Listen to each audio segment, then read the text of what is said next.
क्या हाल चाल है सबके। बढ़िया। तो आओ फिर शुरू करते हैं आज का नया टॉपिक, जिसका नाम है रिप्रोडक्टिव हेल्थ। इस चैप्टर के अंदर शुरू के 3 पेजेस यानी कि 57, 58 और 59 तुम तुम्हारी एनसीईआरटी से खुद से कर लेना, क्योंकि वो बहुत बेसिक है। और हम शुरुआत करें कुछ एंट्रेंस लेवल से। हम देखते हैं कंसेप्शन से। कंसेप्शन का मतलब होता है एबिलिटी टू हैव ऑफस्प्रिंग, यानी कि बच्चे पैदा करने की क्षमता। लेकिन एबिलिटी की जगह तुम इनएबिलिटी वर्ड यूज़ कर देते हो, तो ये बन जाता है कॉन्ट्रासेप्शन, यानी कि बच्चे पैदा करने की क्षमता ना होना। इसकी एक डेफिनेशन और भी है, जैसे कि अवॉइडेंस ऑफ प्रेगनेंसी, यानी कि किसी भी तरीके से किसी भी रीज़न से प्रेगनेंसी को अवॉइड करना। हम इस चैप्टर के अंदर यही देखेंगे। लेकिन एक आइडियल कॉन्ट्रासेप्टिव क्या क्या होना चाहिए उसके अंदर। सबसे पहली बात, वो रिवर्सिबल होना चाहिए। दूसरी बात, उसकी एफिशिएंसी ज़्यादा होनी चाहिए ताकि वो इफ़ेक्टिवली ज़्यादा काम कर पाएगा। कॉस्ट इफ़ेक्टिव होना चाहिए, यानी कि उसकी कॉस्ट कम होनी चाहिए, बिकॉज वो सबके लिए अफोर्डेबल भी होना चाहिए। सेल्फ इंसर्शन, यानी कि यूज़र उसे खुद से ही यूज़ कर सके, क्योंकि प्राइवेसी मैटर्स अ लॉट।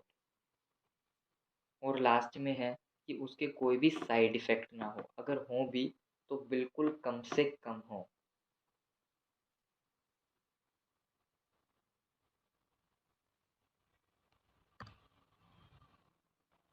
तो अब हम देखते हैं कुछ कॉन्ट्रासेप्टिव मेथड, जिनके अंदर सबसे पहला है नेचुरल या फिर ट्रेडिशनल मेथड।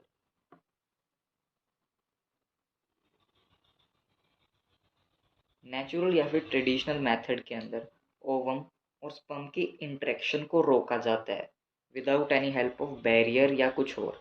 तो इसके अंदर सबसे पहला एग्जांपल है पीरियोडिक एब्सटिनेंस का, यानी कि ओव्यूलेशन के दौरान फर्टिलाइजेशन के चांसेस काफ़ी ज़्यादा हाई रहते हैं। या तुम कह सकते हो कि उस टाइम अगर सेक्सुअल कोहेबिशन कर लिया ओव्यूलेशन के टाइम पर, तो फर्टिलाइजेशन पक्का होगी। तो उस पीरियड को हम नाम देते हैं फर्टिलिटी पीरियड। बस, ज़्यादा कुछ नहीं करना इस फर्टिलिटी पीरियड के दौरान, सेक्सुअल कोहेबिशन को अवॉइड करना है ताकि कॉन्ट्रासेप्शन हो सके। और हाँ, ये पीरियोडिक एब्सटिनेंस सिर्फ 10 से 17 दिन ही चलता है, because it respects to ovulation. अब दूसरा एग्जांपल है इसका विथड्रॉल या फिर कोइटस इंटरप्टस। नाम से ही पता लग रहा है कि मेल पार्टनर को अपना पेनिस रिमूव करना होता है वेजाइना से जस्ट बिफोर सीमन इजेक्यूलेशन, ताकि कॉन्ट्रासेप्शन हो सके। तीसरा एग्जांपल है लैक्टेशनल एमेनोरिया। ये भी नाम से ही पता लग रहा है कि लैक्टेशन के दौरान प्रोलैक्टिन बहुत ज़्यादा हाई अमाउंट में सिक्रीट होता है। तो जिस समय प्रोलैक्टिन हाई अमाउंट में सिक्रीट होता है, उस वक्त ovulation as well as menstrual cycle भी एब्सेंट होगी। उस समय इम्प्लांटेशन फर्टिलाइजेशन कुछ भी नहीं होता।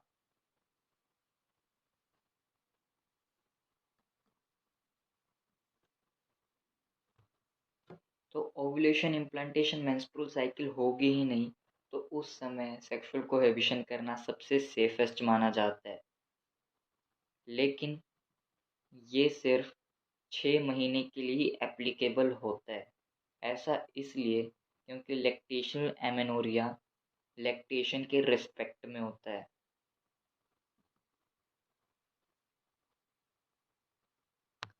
तो यार देखो, अब तुमने ये तो सुना होगा कि जिसके एडवांटेजेस हैं उसके डिसएडवांटेजेस भी हैं। तो इसी तरह ट्रेडिशनल या फिर नेचुरल मेथड के कुछ एडवांटेज हैं, जैसे कि इसका कोई भी साइड इफ़ेक्ट नहीं होता। लेकिन एक डिसएडवांटेज ये है कि इसकी एफिशिएंसी बहुत कम होती है, जिसके कारण कभी कभार कॉन्ट्रासेप्शन अप्रूव नहीं हो पाता। तो ये एक चिंता का विषय बन गया था।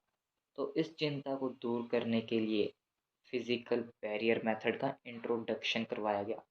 इसके अंदर ओवम और स्पर्म के इंटरेक्शन को रोका तो जाता है with the help of physical barrier devices, तो ये बैरियर डिवाइस कुछ भी हो सकता है। सबसे पहला एग्जांपल है कॉन्डम, जो कि बना होता है थिन रबर और लेटेक्स शीट से। मेल के अंदर इसे पेनिस पर कवर करा जाता है और फीमेल्स के अंदर इसे वेजाइना पे। इसकी खासियत ये है कि एसटीडी से भी प्रोटेक्ट करता है। हाँ, बट ये नॉट रीयूजेबल होता है, यानी कि इसे बार बार यूज़ नहीं कर सकते। दूसरी तरफ डायाफ्राम, वोल्ट, सर्विकल कैप भी थिन रबर और लेटेक्स शीट से बने होते हैं, बट ये सिर्फ फीमेल्स के द्वारा यूज़ करे जाते हैं। और हाँ, ये एसटीडी से प्रोटेक्ट नहीं करते और ये रीयूजेबल होते हैं, इन्हें बारी बारी यूज़ करा जा सकता है। Condom, diaphragm, volt, cervical cap के साथ काफ़ी और चीज़ें भी यूज़ करी जाती हैं, जैसे कि स्पर्मिसाइडल क्रीम्स, फोम्स, जेलीज। ऐसा इसलिए ताकि इन सब फिजिकल बैरियर डिवाइसेस की एफिशिएंसी ज़्यादा इंक्रीज हो पाए। और वैसे भी इस मेथड के बारे में तो तुम जानते ही होगे।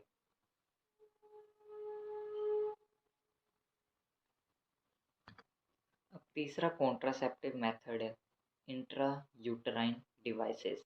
ये भी नाम से ही पता लग रहे हैं, ये डिवाइसेस यूट्रस के अंदर इंसर्ट करे जाते हैं। इंट्रा यूट्राइन डिवाइसेस को आईयूडी भी बोला जाता है और ये 3 टाइप्स के होते हैं: केमिकली इनर्ट, कॉपर रिलीजिंग और हार्मोन रिलीजिंग आईयूडी। इन सब के एक एक एग्जाम्पल लिखवा रहा हूँ, रट लेना। केमिकल इनर्ट आईयूडी का सबसे बेस्ट एग्जाम्पल है lipase loop. Copper releasing IUD का एग्जाम्पल होता है CUT मल्टीलोड 375। और हार्मोन रिलीजिंग आईयूडी का एक सबसे बेस्ट एग्जाम्पल है प्रोजेस्टा सर्ट LNG 20।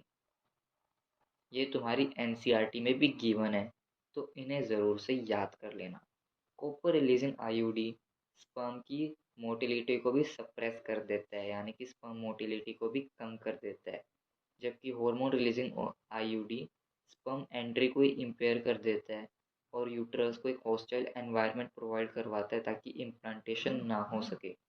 ये इनके कुछ फंक्शंस हैं, ये भी तुम्हें याद करने हैं, जो कि तुम्हारे एंट्रेंस में भी आ सकते हैं और बोर्ड्स में तो तुम्हें लिख के आने ही हैं ये।